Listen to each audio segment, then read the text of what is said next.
vivimos en un contexto sobrecargado de información, en el que este mar de datos, principalmente en el mundo virtual, nos abruma, nos confunde y nos angustia.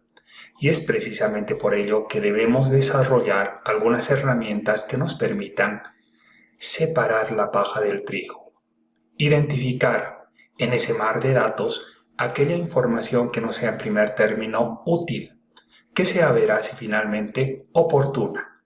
¿Para qué? Pues para tomar decisiones en todos los ámbitos de la vida. En primer término, en el ámbito de la vida social, sea en lo público o en lo privado, pero también en las decisiones de índole individual. Si no, seguramente tomaremos decisiones de las que en algún momento nos vamos a arrepentir. En este marco es conveniente saber distinguir aquellos buenos argumentos de aquellos que no lo son, y estos últimos son más conocidos como falacias, entendidas como argumentos que en realidad son erróneos pero que gozan de una cierta apariencia de veracidad y que son por lo mismo peligrosamente engañosos. Debemos saber identificarlos para poder discurrir sin mayores contratiempos en este contexto tan confuso.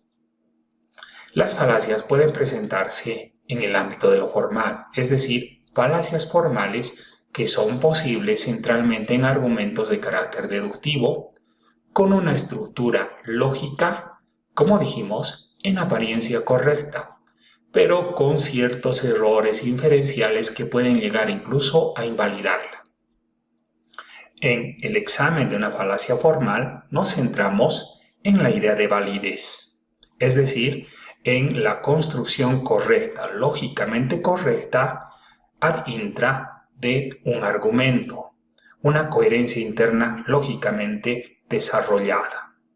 Y para ello tenemos ciertos criterios. Sin embargo, de cara al pragmatismo, nos convendría realizar el examen en sentido contrario, es decir, tratar de identificar la no validez de un argumento. Y eso lo vamos a lograr a partir de los supuestos que se nos hayan dado de manera previa, en el que se enclave precisamente el argumento a examinar, tratando de responder a la siguiente interrogante. ¿Es posible describir una situación coherente en la que las premisas sean falsas, pero la conclusión verdadera? Debemos tomar el argumento y los elementos que lo componen como si fueran las fichas de un Lego, tratar de reordenarlos y reconstruir las veces que sea necesario, intentando llegar a la situación descrita, es decir, esa situación coherente con premisas falsas y conclusión verdadera. Siempre y cuando, claro, sea esta perfectamente coherente. Si lo logramos, las alarmas deben sonar, puesto que podríamos estar frente a una falacia formal invalidante. Si esto es así, se nos instará a realizar un examen un poco más profundo. Del otro lado tenemos las falacias de carácter no formal, que son posibles en argumentos lógicamente válidos, es decir, en aquellos que ya hayan pasado por el tamiz anteriormente descrito, por el examen de validez, pero que presentan defectos en los niveles de veracidad o credibilidad en las premisas que sustentan la conclusión.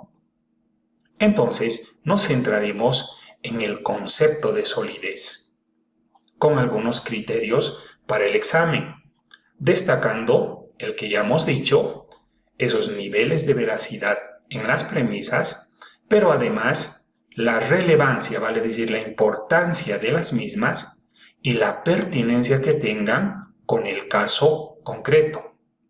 En ambos tipos de falacias, la idea de la razonabilidad inferencial es central, más en las primeras, en las falacias formales, puesto que el núcleo de las mismas gira precisamente alrededor de esa inferencia, vale decir, de la constitución de un antecedente a partir de la hilación, del hilván que podamos encontrar entre las dos premisas para constituir, como decíamos, el antecedente, del que vamos a extraer, también por inferencia, una determinada conclusión.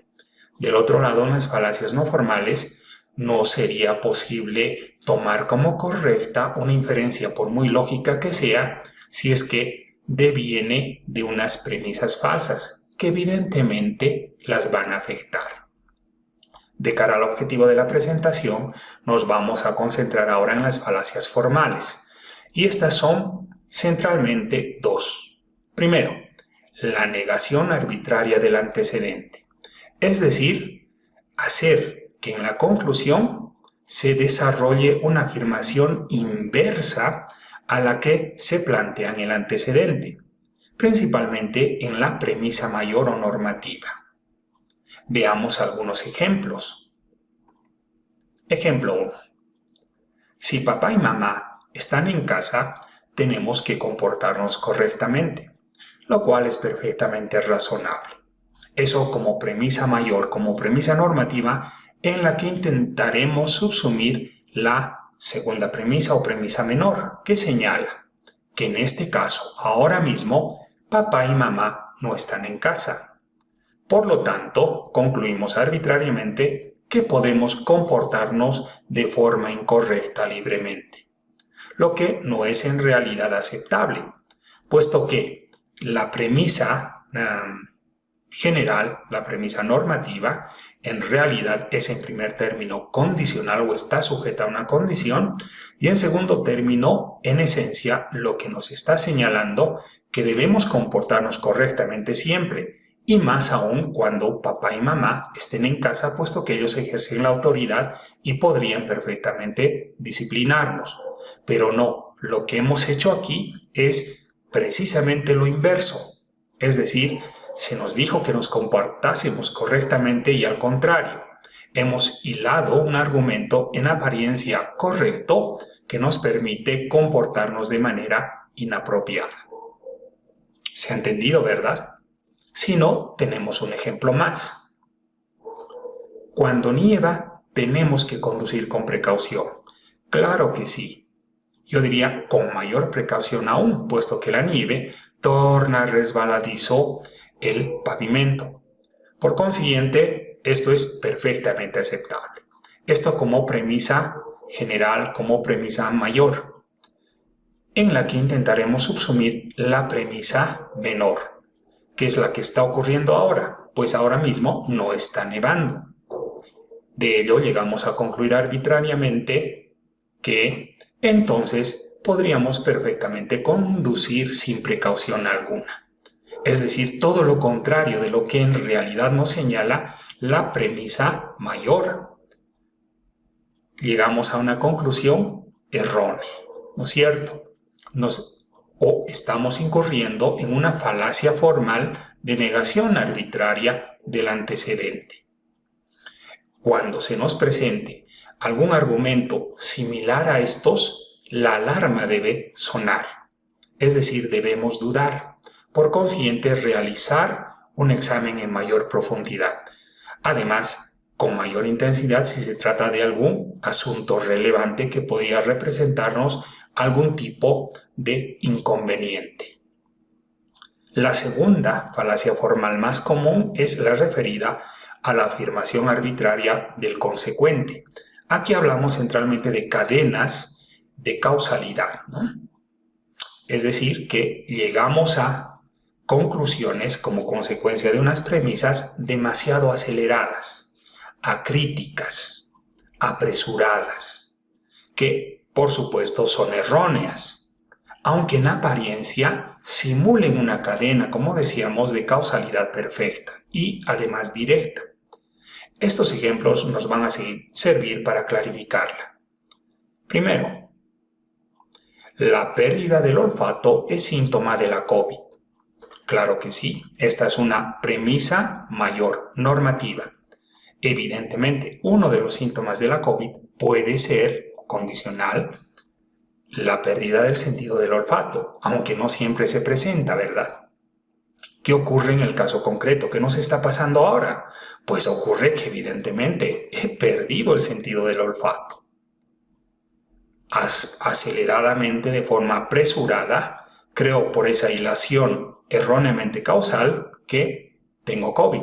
Llego a esa conclusión, sin reparar que La pérdida del olfato puede también ser producida por otras causas, aunque también por la COVID.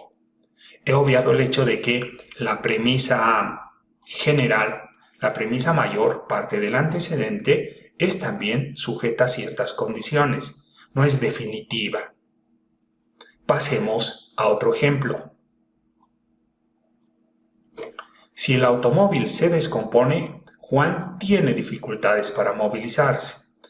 Claro que sí. Cualquier persona a la que el automóvil se le malogre tendrá mayores dificultades para moverse, para movilizarse, ¿verdad? ¿Qué duda cabe? Esta es la premisa mayor. En esta se va a subsumir la premisa menor, que es la que está ocurriendo ahora mismo en el mundo material. Y ocurre que evidentemente a Juan se le descompuso el automóvil. Y aceleradamente llego a la conclusión de que Juan no va a poder asistir a la reunión. ¿Y por qué? Porque se le arruinó, se le malogró el automóvil. Lo cual podría ser cierto, pero no hemos tomado en cuenta que además del automóvil, ahora malogrado, Juan tiene otras opciones para movilizarse perfectamente. Puede levantarse un poco más temprano y llegar a la oficina en bicicleta o a pie. Pero supongamos que la distancia es larga. Entonces podría perfectamente tomar un taxi. O podría tomar un autobús o viajar en metro. Pueden haber otras opciones. Aunque, claro, no se descarta que Juan definitivamente, a causa de ello, de la descomposición del automóvil, definitivamente no asista a la reunión. Pero esto no se puede extraer de manera directa. Siempre hay otras opciones. Al igual que en el anterior caso, si se te presenta un elemento similar a este en tu vida cotidiana, lo primero que deberás hacer es pensártelo mejor, ¿no? No tomar, si eres el hablante, no llegar a una conclusión acelerada sin antes razonar un poco más, y si eres el destinatario del mensaje, no creértelo a la primera. Tratar de examinarlo con mayor profundidad.